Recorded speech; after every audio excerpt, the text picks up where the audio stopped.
A lot of people, especially Trump's critics, argue that the U.S.-Iran war is going to be another Iraq, another Afghanistan, another endless disaster. This sounds reasonable, but why don't you explain the reality?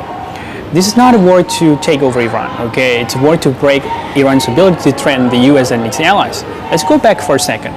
In Iraq and Afghanistan, the U.S. under President Bush followed a very specific playbook, right? Invade the country, remove the government, stay there for years, try to rebuild the country into a democracy. That's called nation building, right? And it failed. Why?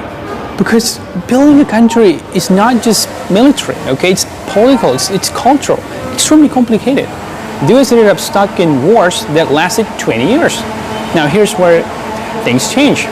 Trump's approach is the opposite, okay? No large invasion, no occupation, no rebuilding Iran.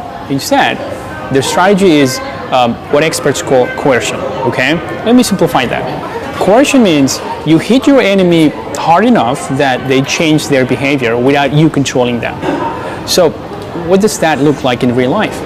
Well, airstrikes on military targets, destroying missile systems, attacking naval capabilities, economic pressure through sanctions, right? The goal is not, let's turn Iran into a democracy. The goal is stop Iran from, having, nuclear weapons. That's a completely different objective.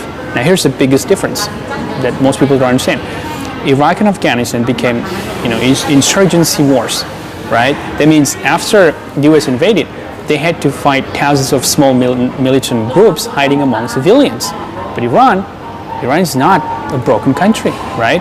It's a strong organized state with missiles, drones, a real military, and influence across the Middle East. So instead of fighting guerrillas on the ground, the US is dealing with a high-risk opponent. They can hit back immediately. That makes a full invasion extremely dangerous and very unlikely. This is why even the Trump administration avoids sending, ground troops. Because once you invade a country like Iran, you don't control Iran, right? You don't control the war anymore. The war controls you. So no, this is not Iraq 2.0, okay? Iraq was about controlling a country. Iran is about pressuring a country without controlling it.